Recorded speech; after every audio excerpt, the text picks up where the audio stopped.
You know that feeling when you meet someone and you just think, yep, they are definitely a Jessica or a David? It sounds kind of crazy, right? But what if I told you your face might actually be growing to match the name you were given at birth? The science here is absolutely wild, so let's dive in. Okay, so to get a feel for this, let's just jump right in and play a little game. Seriously, don't overthink it, just go with your first instinct. All right, take a good look at this guy's face. Which name just feels right? Is he a Bill, a Mark, a Justin, or a Josh? Go ahead, pick one. Okay, his name is Mark. Now, if you guess that, you're not alone. Not by a long shot. An incredible number of people get this right. And no, this is not just some lucky guess. So what in the world is going on here? Well, researchers at Millsaps College and Miami University have a name for this: prototypical faces. It turns out we are all walking around with these shared mental pictures of what a Josh or a Tom is supposed to look like. It's this collective hunch that's weirdly accurate. But a collective hunch sounds a little bit vague, doesn't it? I mean, is there any real measurable data to back this up?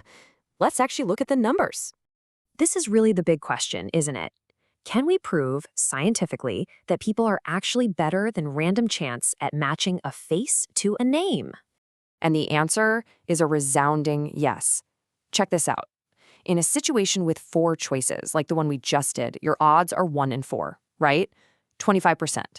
But in study after study, people pick the correct name up to 40% of the time. That is a massive statistical jump over pure luck. In fact, this phenomenon is so real, it's got its own official name, the face name matching effect. It's a recognized, documented thing. So the next obvious question is, why? How is this even possible? Well, one of the deepest reasons might actually go way, way back to how our brains instinctively connect sounds to shapes. Okay, look at these 2 shapes. I'm going to give you 2 made-up words: Bouba and Kiki. Which is which? I bet you said the round, blobby one is Bouba and the sharp, spiky one is Kiki. Just about everyone on Earth agrees, no matter what language they speak. Our brains are just wired to map sounds to physical qualities. And the theory is we do the exact same thing with names and faces. Bob just feels rounder than Kirk. But this is where it gets really wild. Because this effect isn't just about quick, snap judgments. It builds into something that could be physically shaping you over your entire lifetime. Researchers have a pretty cool name for it: the reverse Dorian Gray effect. You probably know the story, right? A guy's portrait got ugly and old to reflect his inner corruption. Well, this is the reverse. An external label, your name and all the stereotypes that come with it, might actually influence your physical appearance. So how could that possibly work? Well, it's kind of a 3-step process. First, every name carries some social baggage. We all have a different idea of a Chad versus a Benjamin. Second, on some deep unconscious level, we start to live up to those expectations. And third, and this is the craziest part, over years and years, the typical expressions you make to fit that persona can literally sculpt your facial features. And trust me, this isn't just a fun little quirk. It has major real-world consequences. One analysis found that senatorial candidates can get a staggering 10% more votes when their face is a good fit for their name. We just seem to have this deep emotional trust for a face and a name that match up. And it gets spookily specific. Using heat maps on faces, researchers have pinpointed which features are linked to which names. Get this, they found that for the name Arthur, it's all about the bridge of the nose. For Benjamin's, it's the philtrum, you know, that little groove right between your nose and your upper lip. It's that precise.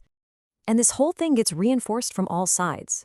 For instance, parents might subconsciously pick a name that matches their own face, which you're probably going to resemble.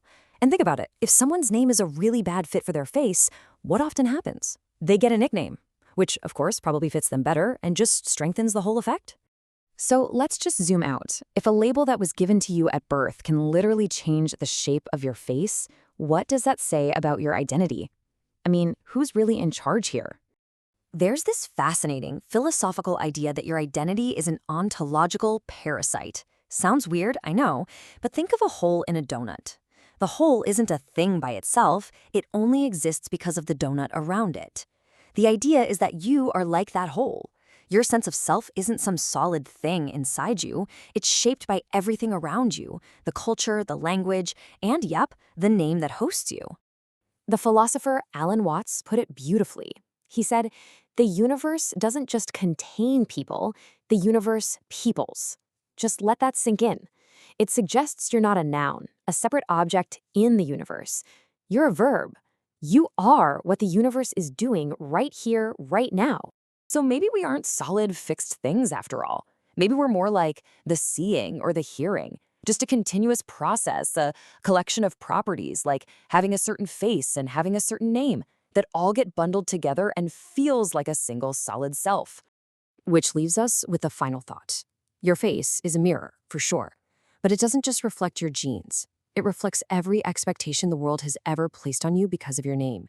So the next time you look in that mirror, ask yourself, who do you really see?